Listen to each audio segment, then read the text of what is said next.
Oi, gente, aqui é a Viviane Pereira. Eu estou candidata a vice-prefeita pelo PSOL aqui em São Caetano. E esse é o Resenha da Vivi, onde a gente conversa um pouquinho com os candidatos a vereadores aqui da cidade. E hoje a gente vai conversar com a Neuza Raineri, a nossa candidata, dirigente do partido também. E é isso, seja bem-vinda, Neuza. Obrigada, Vivi. Obrigada. Bom, é um prazer estar aqui, é um prazer compartilhar esse momento com a companheira e um prazer poder, mostrar um pouco do que a gente tem para falar para a nossa cidade. Neuza, para começar, me conta um pouquinho da sua história, o que te motivou, como foi a sua trajetória e o que te motivou a ser candidata a vereadora aqui pelo PSOL. Certo. Bom, minha história, se a gente for falar de história de vida, eu moro aqui em São Caetano há 36 anos, né? Me casei em 1988 com Horácio Neto, e então deixei São Bernardo, né, onde eu vivi até os 28 anos, para vir morar aqui, já militante, né, de partido político naquela época. E, enfim, a política e a militância fazem parte da minha história desde o final de 1979, né, um pouco antes de eu entrar na universidade. De 88 até 2020, eu sempre tive um papel que eu considero importante, né? Porque eu me mantive ativa na militância, mas fazia uma opção de me manter numa situação mais de suporte, né? De organização, né?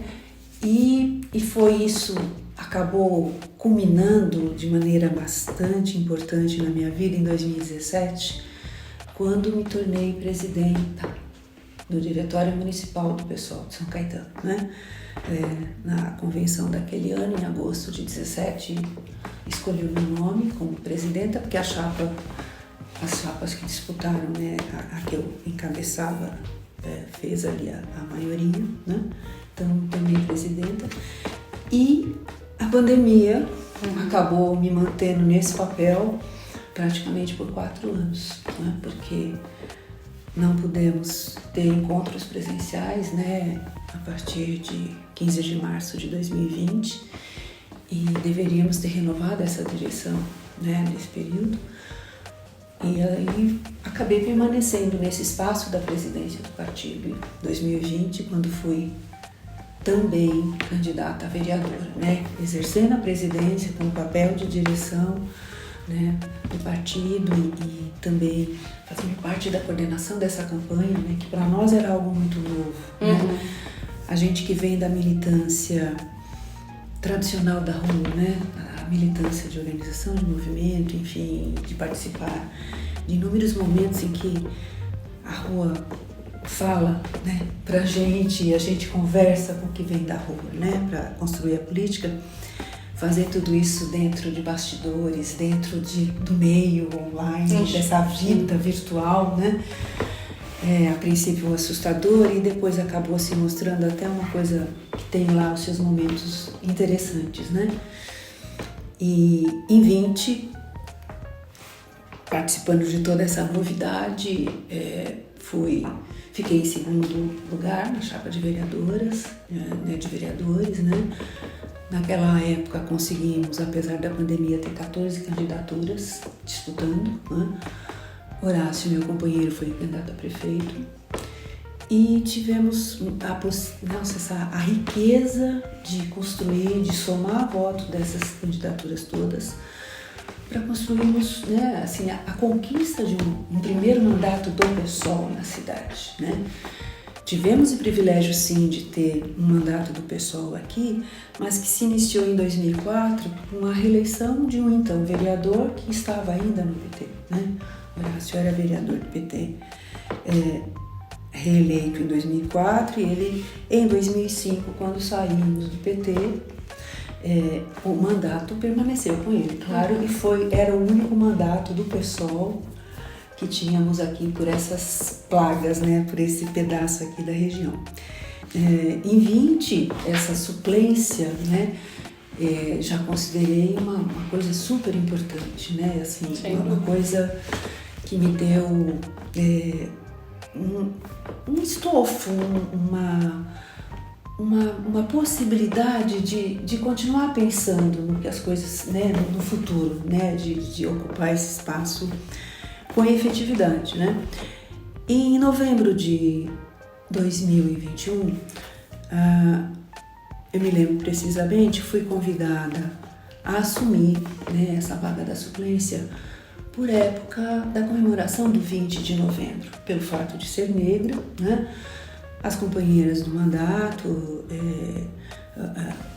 agrupamento que convive, né, e mantém esse mandato também, né, me convidaram para assumir a suplência, né, para que, como mulher negra, pudesse ocupar aquele lugar, né, da Câmara, né.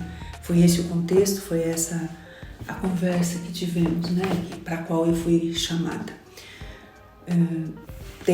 Eu não faço política por mim, né, não sou eu sozinha, chamei meu grupo, na época, meu grupo de apoio, pessoas até que vieram de fora de São Caetano, que contribuíram com a minha campanha, para a gente poder conversar sobre isso, e aceitando essa possibilidade, né, porque eu não daria conta por não acreditar que alguém é dono de um mandato, né? Não era mandato da Neuza Aparecida Rita da Silva Raineri ou da Neuza Raineri, meu nome político. Era o mandato de um grupo que trabalhou na minha campanha, né? A campanha nessa construção, que é uma construção coletiva, né?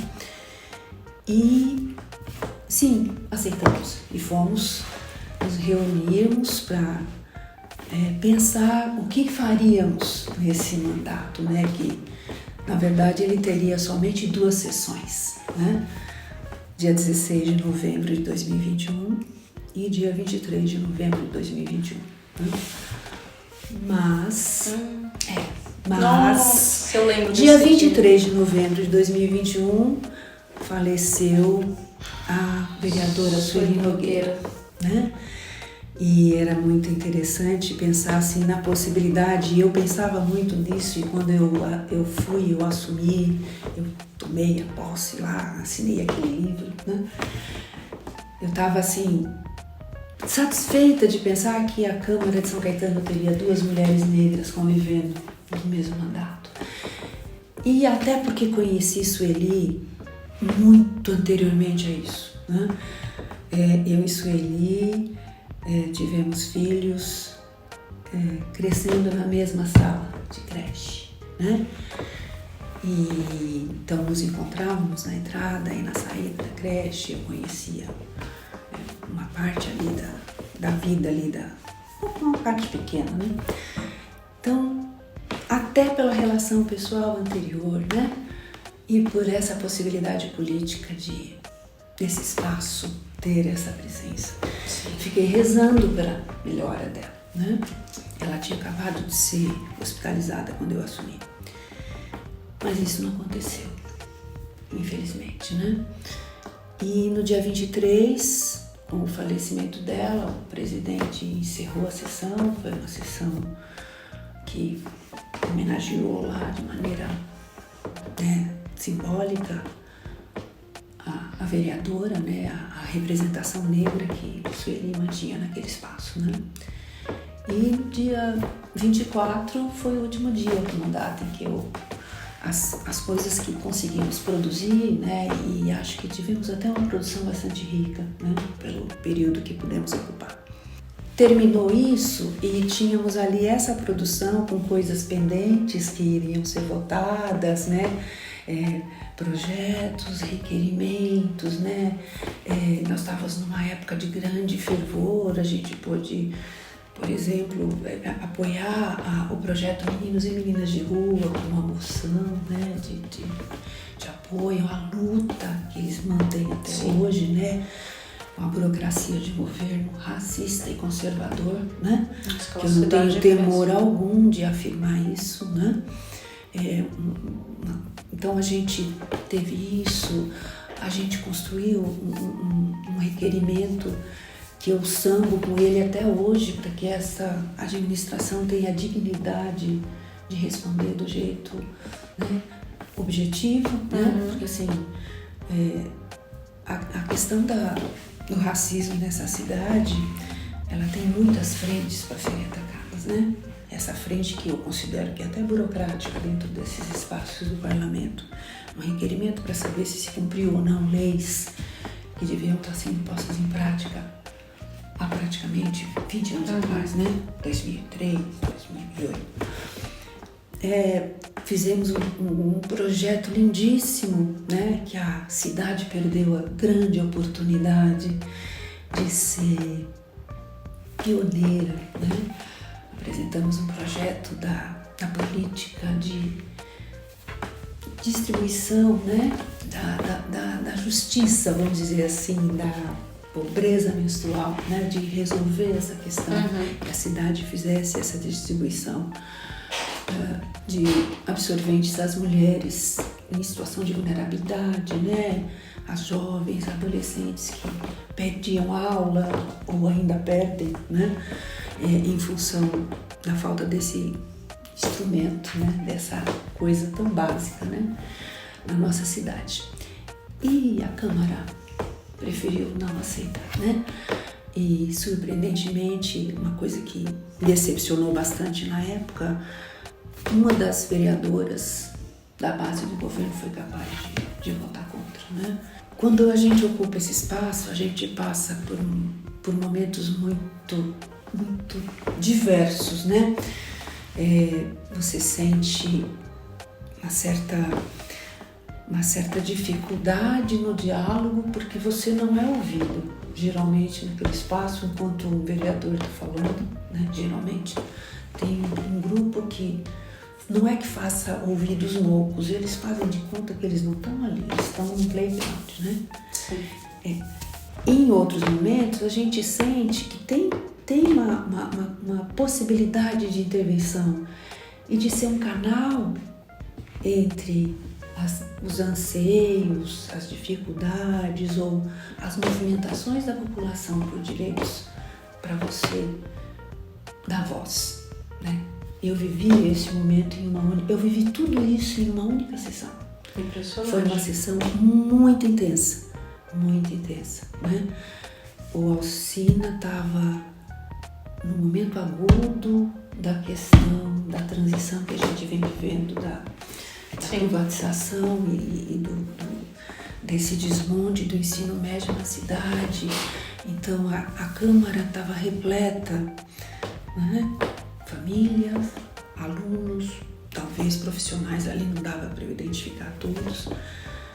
E esse momento é um momento que eu vou guardar para minha vida toda, que foi quando eu pedi ao presidente, né? Apesar de meu marido ter sido vereador por 16 anos, eu não sei lidar com aquele ritual. Eu acho aquilo ritualesco demais e desrespeitoso ao mesmo tempo, né? O lado avesso disso. E quando eu pedi que as pessoas que estavam ali fazendo essa manifestação pudessem ter voz para falar qual era, né? A reivindicação que estava sendo colocada. E, obviamente, à época, o presidente não autorizou, não faz parte do ritual de São Caetano, né? E aí eu disse, não era isso que eu gostaria de ouvir. Então vamos dar voz ao movimento. Vamos dar voz a quem está aqui dentro e não encontra esse espaço para falar, né? E pedi a todas essas pessoas que estavam com seus cartazes que se levantassem, que eu leria todos os cartazes. E foi o que eu fiz, né? Eu acho que esse momento eu não tinha de maneira alguma pensado que ele poderia ocorrer. E eu estava contando na época com a retaguarda desse meu grupo de apoio, né? E ficou todo mundo assim, bastante surpreso, né? Também. Mas era possível, né? Ler as reivindicações, as reclamações, as denúncias que estavam colocadas naqueles cartazes. Eu acho que esse foi o único momento de silêncio naquela sessão. Então, essa sensação, eu acho que é a que me motiva a voltar a fazer parte dessa disputa. É uma disputa, Não é uma disputa no meu partido, não é uma disputa entre as candidaturas que estão comigo na chapa do PSOL. É uma disputa das narrativas e do modo de atuar naquele espaço. Não é? Aquele espaço é um espaço que expressa um jeito de fazer política. E nós temos um outro jeito, né, Vivi? Nós temos um outro jeito. Sim. Né? A gente respeita os movimentos, a gente respeita os direitos da população e a gente quer ampliá-los e não restringi-los ou desmerecê-los, né? Nós não devemos considerar que esse é um espaço somente para a exposição da vaidade ou do ego, né? Isso eu percebo muito, e apesar de eu adorar minha mãe e adorar a mãe de todo mundo, né? Aquele não é espaço para um vereador ocupar a tribuna ou uma vereadora somente para falar de um voto de congratulação da mãe de alguém, né? Aquela tribuna é um espaço ocupado por poucos, né? A gente vê nossa companheira do PSOL sempre ali, né? Acho que o nosso papel é mostrar que aquele é um espaço que tem que ser cada vez mais naturalizado por gente como a gente, gente como todo e qualquer cidadão dessa cidade, né? Que possa, né, se expressar, né? E exigir condições para se expressar, né? Então, ali tem uma série de adequações que talvez tenham que ser feitas para isso, né? Então, eu acho que é isso que me move, né? Tem uma coisa na minha história que sempre me levou a essa questão da política, não, da militância. Ela foi mais mesmo a partir dos 19, 20 anos. Mas a política, ela sempre existiu na minha casa, né? Eu tenho uma história familiar de militância de esquerda, né? Um dos meus irmãos mais velhos foi militante durante a ditadura militar. Ele tinha militância clandestina, viveu fora do Brasil há um tempo, né? Ficamos assim muito tempo sem vê-lo em casa, não sabíamos exatamente o que acontecia. E, inclusive, no momento em que eu entrei na universidade, passei no vestibular, minha mãe se sentiu muito ameaçada, né? Porque ela temia que acontecesse a mesma coisa comigo. Mas é aquela coisa também, né, do cuidado um pouco diferenciado da mulher, né? Da menina de 19 anos que ia sair, né, de casa, né, para ir para a universidade todo dia de manhã e voltar só à noite, né? E o meu curso, eu sou dentista, né? E o meu curso, na época, ele era um curso de período integral, né? Então eu ia para a cidade universitária, teria a primeira aula às 8 e a última terminava perto das 6, né? Então, minha mãe tinha lá os seus temores, né? Como qualquer mãe. Exatamente. Então, mas acabou, nesse período, a gente ainda estava no período da ditadura, que chateava muito a nossa vida, né? Em 80, 81, 82, as coisas aí ainda eram um pouco tristes, mas nada tão chumbo quanto 72, 73, quando meu irmão vivia na militância clandestina, né? E eu já militante de partido político, né? Então, a minha história, ela cruza muito com essas coisas, né? E passei a militar também na época, na reforma sanitária, dentro dos espaços de formação da odontologia. A gente tinha esses momentos políticos, né? Tive esse privilégio de militar numa reserva de esquerda dentro do movimento odontológico, né? Isso me deu uma retaguarda também, né? Para ter essa formação, né? Também dentro da odontologia, com um olhar diferente do tradicional, né? A gente tinha dentro da Universidade de São Paulo, né? Os embates sociais de qualquer pedaço da sociedade. A gente não tinha só estudantes de esquerda em 1980, né? Ou mesmo em 1972, 73, quando meu irmão entrou na USP, né? A gente tinha também o conservadorismo, né? Mas a gente conseguia implementar, né, o grupo que estava mais identificado com as propostas mais avançadas de interesse da população. A gente conseguia se juntar e produzir muita coisa, né, dentro da universidade, dentro da USP. E eu tive também o privilégio, uma coisa que me marca até hoje, de ter me surgido em alguns momentos fundamentais dentro da faculdade. A faculdade de odontologia é um espaço tradicional, como ainda imagino, né? E, aliás, essa semana passada, sexta-feira, eu fiz 40 anos de formada. Uau. Né? E, claro, que também nesse espaço eu não fiz uma formatura convencional, né? Eu sou a pessoa que não fez formatura nenhuma dentro dos padrões, né? E na universidade foi uma opção política.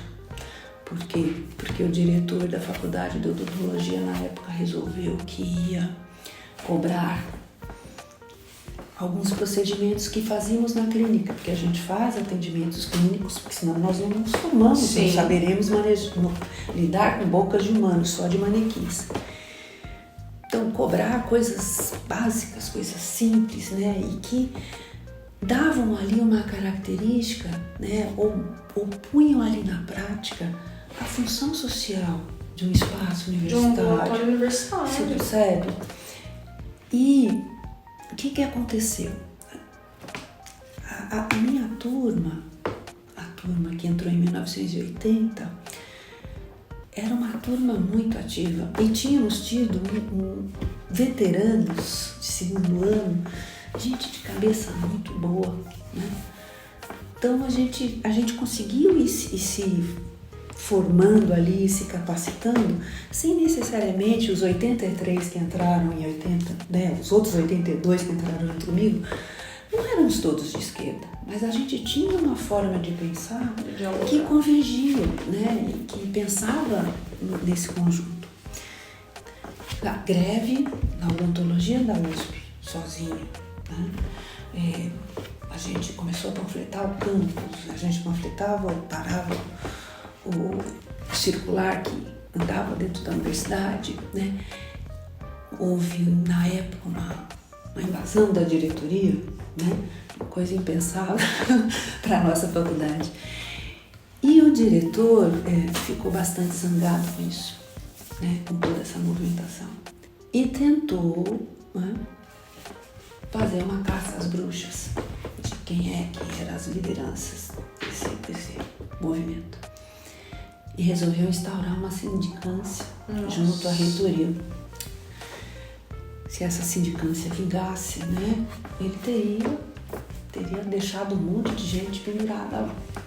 Enfim, nessa época a comissão de formatura resolveu que esse diretor seria, eu não sei bem a diferença das duas coisas, essas formalidades, esses protocolos me incomodam, seria paraninfo ou patrono, uma coisa dessa da turma. E esse povo se insurgiu e entre eles lá estava eu. Não, é inadmissível. Este senhor praticamente tentou prejudicar a nossa formação. Né? E tivemos uma outra formatura. Então a gente teve a 84, formandos da USP, campus Butantã 84, e da 84 linha, que é a que eu faço parte. Colamos grau na diretoria. Ele era obrigado a fazer isso. Enfim, essas coisas elas fazem parte da minha história. Sim. Né? Muito. E trabalhar no SUS, participar de momentos, na verdade, de formação do SUS, né, em 1986, me deu assim uma potência, uma vontade de seguir adiante nessa coisa, dessa luta, né, pelo direito à saúde da população, que já vinha sendo construída desde os bancos da universidade. Então, assim, essa honra, esse orgulho até que eu tenho de dizer isso, que eu participei da primeira Conferência Nacional de Saúde Bucal do país, né, em 1986, e da 8ª Conferência Nacional de Saúde, em 1988. Que é o que faz desaguar, né, texto final. Lindíssimo. Né? Então, é uma história assim que eu olho hoje, e claro que... Mas eu leio assim uma linha de coerência, né, com a história da vida, com a história da família, né?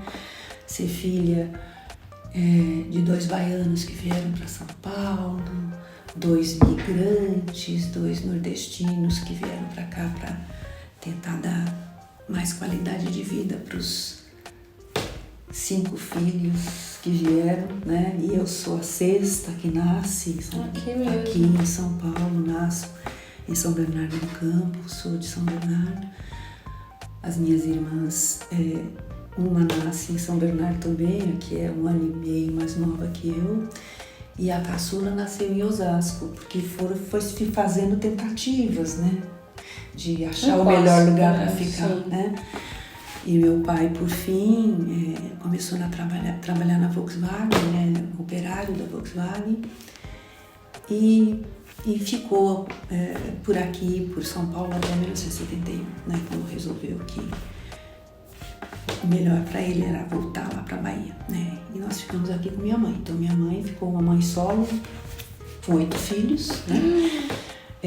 Meus irmãos, eu sou 11 anos mais nova, né, que o meu irmão que faleceu ano passado, tinha uma figura importantíssima na minha vida, que o mais velho, eu seria 12, 13 anos mais nova, né?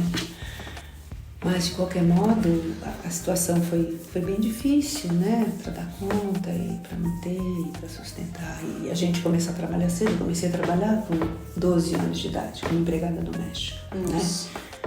E segui, né? Fazendo as coisas que a vida permitia fazer para manter a dignidade, né? Sim. Humana. E sempre estudando, né? Então, que tem todas essas coisas. Eu acho que a nossa cidade, ela tem algumas carências.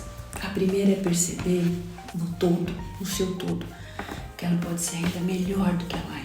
Ela é uma ótima cidade. É uma cidade maravilhosa. E ela tem potencial para ser maravilhosa para todos os humanos que moram aqui. Né? A cidade é boa. O que a gente precisa de fato transformar é o modo de administrá-la, tá certo? Né? E a gente tem coisas para fazer nisso, né? Por exemplo, eu tenho 64 anos recém-completos, né? Nasci em 1960. E acho que para essa fatia da população, que é assim, quase 30% das pessoas, né, os 60 a mais, a gente pode fazer muitas coisas, né? A gente pode, por exemplo, quando abrir vaga na universidade para terceira idade, eu não botar um link às 8 horas da manhã e às 9 eu não ter mais vaga. Essa cidade tem capacidade instalada, né, de equipamentos de educação para ter esses espaços em horários alternados, por exemplo. A gente dialogou muito na construção do nosso programa de governo de que a gente pode utilizar esses espaços em muitas coisas, né? As pessoas, para terem acesso a Pilates, que é uma atividade física que eu acho fantástica, e não é luxo, é direito, né? Para qualquer idade, né? Disputar isso a tapa. A gente pode ter isso de um jeito mais bem distribuído, sabe? A gente pode ter acesso à formação, né, da utilização dessas maquininhas que infernizam a nossa vida hoje, né? Ou de outros espaços virtuais, mas horizontalizados, sem você ter que pegar vaga, sem pegar uma fila para voltar um mínimo, uma aula de natação. Que sentido tem? Eu tenho uma amiga que foi para a fila às 4 horas da manhã para fazer, sabe o quê? Pegar uma senha para se inscrever no curso numa atividade de corte e costura, ali naquele equipamento do serviço social que funciona no Antônio Bento. Corte e costura é para quê? É para a gente ter até uma oportunidade de fazer ali uma terapia ocupacional, mas também é uma iniciativa para você de você gerar renda, dessa pessoa gerar renda. E essa pessoa tem que ir para essa fila às 4 horas da manhã, com cadeirinha e tudo, sentadinha ali para esperar. Não tem necessidade. Nenhuma necessidade, né? Sim. Eu tenho fotos, inclusive, eu pretendo até documentar isso nas redes, não tive tempo, mas eu vou documentar, preservando a identidade da pessoa. Eu não quero que ela seja... Né?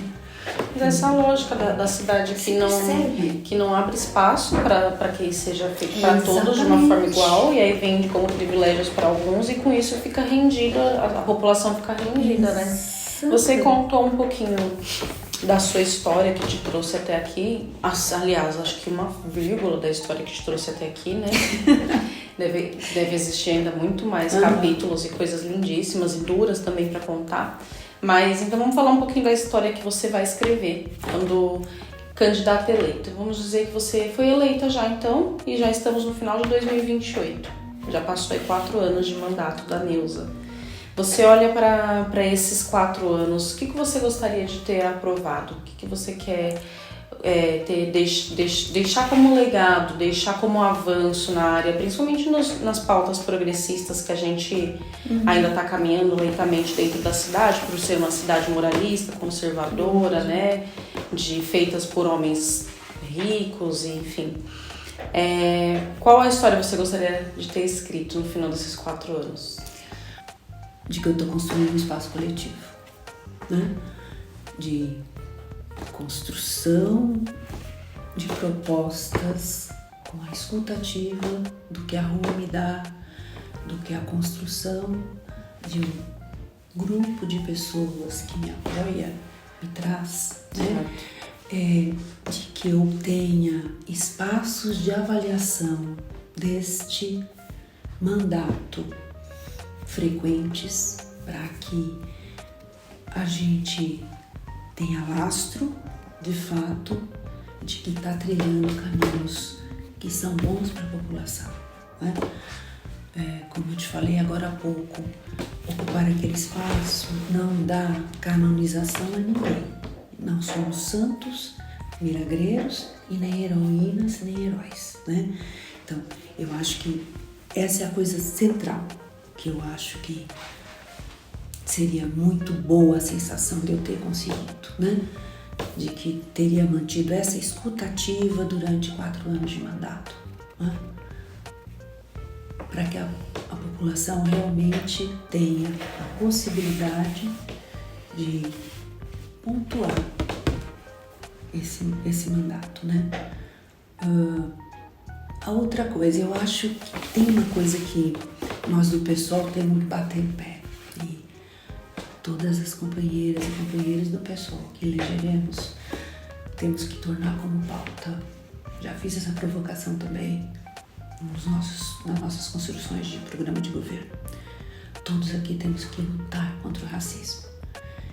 Então, que ao final desse mandato, no dia 31 de dezembro de 2028, eu possa ter assistido que nenhum caso de racismo dentro de escola tenha ocorrido, que nenhuma discriminação de mulher preta na maternidade tenha ocorrido, que nenhuma violência sexual contra vulneráveis, pretas ou brancas, tenha ocorrido.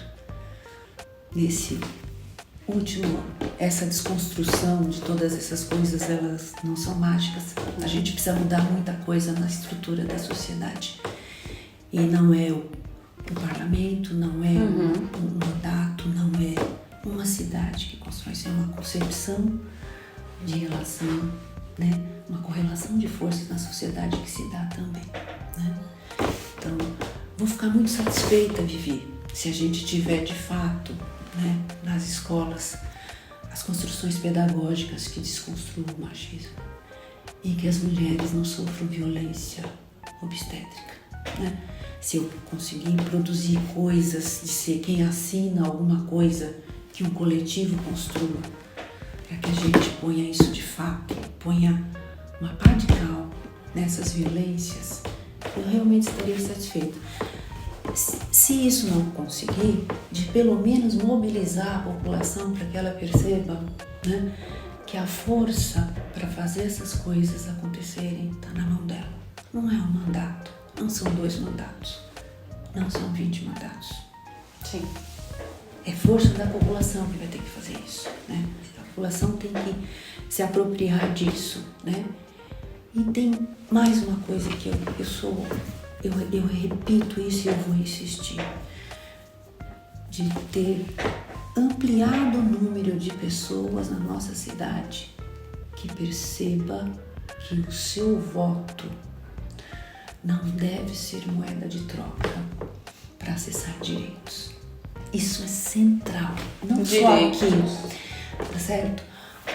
Os direitos não devem ser trocados, né, por uma cesta básica, né, por uma fila, um lugar na fila, né, de qualquer coisa. Sim.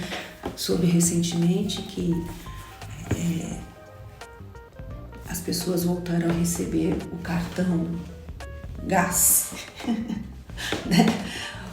Curiosamente, acho que há 3, 4 meses, né? Então, que a política pública seja transparente e que ela chegue aos vulneráveis. Sim. Eu acho que isso tem que ser dado, né? Mas moeda que de ela troca, não seja utilizada tão na cara de pau em anos eleitorais como a gente vem vendo. É mudar uma lógica mesmo. Sério. Que seu mandato, então, seja o mandato construído de forma coletiva, ainda que leve só o seu nome, então leve essas provocações para dentro do parlamento, para dentro das discussões da Câmara e também para a sociedade, né? Mudar a forma de fazer política, dispor os direitos que são para todos, já estão colocados, né? Já estão constituídos em algum lugar, só falta a gente ter vontade de aplicar mesmo. Mas que incrível, muito bom. Hoje, eu queria só acrescentar uma coisa. Hoje a gente teve a alegria de ver uma jovem negra belíssima, né? Mostrar toda a sua exuberância e a sua potência num corpo atlético, num corpo que tem um esforço investido. A nossa cidade pode fazer aquilo com muita tranquilidade. Nós podemos ter muitas Rebecas aqui. É verdade. Muitas Rebecas. Negras, vou ficar muito feliz que sejam muitas Rebecas negras. Mas eu quero as Rebecas brancas também tendo acesso às escolas, né? Nós temos um espaço aqui, né? Parece que a nossa cidade mandou muitos atletas. Muitos, a cidade. E ela pode mandar mais. Pode. Ela pode investir. Ela tem orçamento para isso, né? Eu insisto, nós temos quase 15 mil reais por habitante para investir em cada um dessa cidade, para que os seus direitos sejam garantidos, ampliados. Então, vamos ter muitas Rebecas. Vamos. Quem sabe tenhamos muitas Rebecas em 28, se São Caetano for nossa. Será nossa. Se São Caetano for nossa, nós vamos ter Rebecas. Vamos ter Rebecas, vamos ter, como é que é o nome da moça? Bias Haddad, porque há esportes que são elitizados, né? Porque a sociedade bota se estrutura assim, né? as pessoas nos lugares que ela quer, essa sociedade capitalista, né? Então, vamos botar as pessoas praticando esporte, né? Vamos dar direito a isso, ampliar. Vamos ter muitas Rebecas no futuro. Que temos mais Rebecas, temos mais atletas, inclusive que vão competir em Olimpíadas também. Isso, exatamente. E que tenhamos mais mulheres, mais representatividade das mulheres, principalmente das mulheres pretas dentro da Câmara. Exatamente. Que delícia, que delícia de papo. É isso. Que dá um farol mesmo, que inspira, que encoraja, que abre espaço, né? Você que abriu espaço também para mulheres que vieram depois de você, dentro da militância, dentro do partido também, que é esse espaço institucional, mas que não nos limita e que não nos deixe, né, engessados, que a gente continue fazendo a nossa política E grata mesmo. Muito obrigada por essa Eu conversa, agradeço. por essa linda explanação, né, da sua história. E boa sorte na caminhada, vamos juntas até o Pra nós, você é vice, você vai ser a nossa vice-prefeita. Então, boa sorte a pra nós. A partir de janeiro. Obrigada, Neuza.